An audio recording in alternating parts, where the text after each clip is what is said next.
Governor, there's a lot of confusion over whether Democratic governors are still invited to attend this bipartisan meeting and dinner at the White House. Kevin Stitt, the Oklahoma governor and the chair of the National Governors Association, seemed to say that you and your fellow Democrats are invited, but then the president went on social media and attacked him. What's your understanding? Are you invited to these events? Are you planning on going?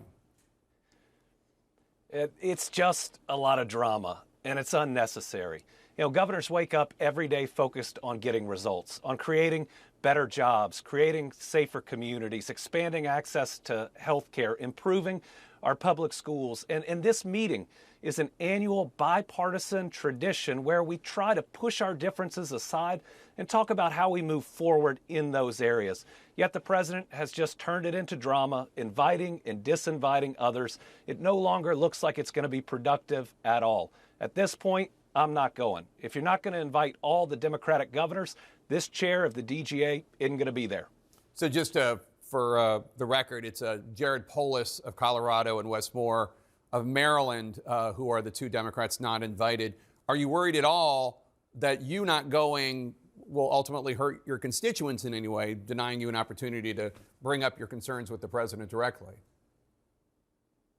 We've been able to communicate with this administration for our concerns, but there's a time when you have to stand up against the drama of a president that's turned an annual bipartisan tradition and is treating it like he's a 12-year-old and it's his birthday party, inviting and disinviting people, lashing out at others. You know, the American people admittedly don't care about this dinner. They don't care necessarily about the meeting. They care about whether you're improving their lives, decreasing costs, trying to address their everyday challenges. So that's what I'm going to be focused on. For the record, I've had two 12-year-olds, and neither of them would have ever done that. The administration is increasingly focused on the midterms. Earlier in the show, we played some sound from DHS Secretary Kristi Noem talking about making sure the right people are voting and electing the right leaders. Between that and the DOJ demanding voter information from states and the president saying he plans to implement voter ID requirements even without congressional approval, are you worried as a governor about what is going to happen at the midterms? Well, it's my job to be worried. Kristi Noem's statements are wild and they are un-American. The president talking about not federalizing elections. He first said Republicans should take over elections in certain states. That is anti-democracy. But Democratic governors and AGs are ready to stand up and make sure we have full and fair elections. But I'll say this.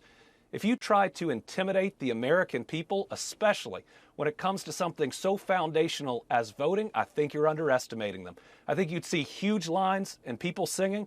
You know, people want to be Americans first, and Democrats or Republicans second, third, or fourth. You put our democracy at jeopardy. You try to intimidate them from voting, and they will step up and protect this country. But what are you specifically talking about doing if there is an issue? Well, the first thing we do is go to court. That's what the courts are for. I've taken on this Trump administration despite being in a Trump plus 31 state over and over and over, and we've been winning.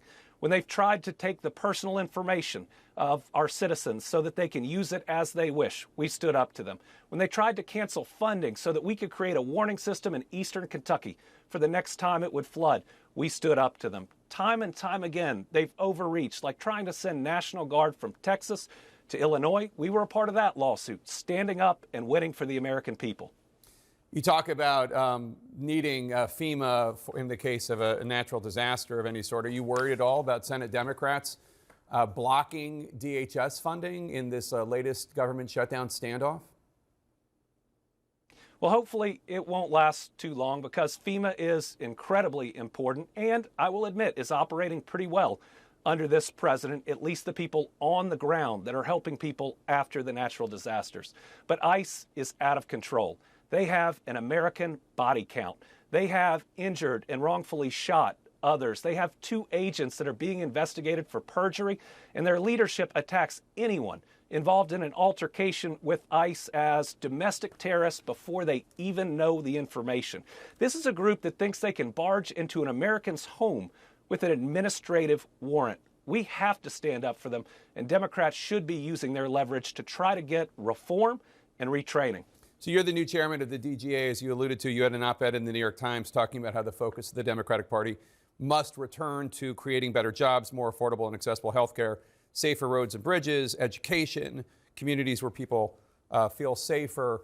I have to ask, it's no secret you're weighing a potential presidential run in 2028. Do you think Democrats right now are conveying the message that you laid out in that New York Times op-ed? And how do you respond to a Democratic voter who might say, I like you, I like your track record in a red state or red Commonwealth, but you're too soft-spoken? Well, first, yes, that message is working. Look at Abigail Spanberger and Mikey Sherrill, who ran great campaigns in races that should have been structurally difficult. And they both won by double digits. You know, the DGA and our candidates are winning everywhere.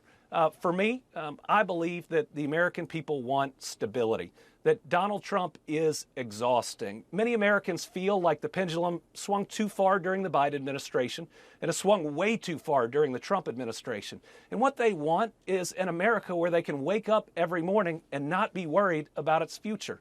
And I think they want leadership that's focused on them, on whether they make enough money to not only afford their groceries, but take their kids on that vacation that they went on as kids. That young couple wants to be able to afford their first home around the same age as their parents. People want to feel safe in their communities, believe their kids are going to great public schools.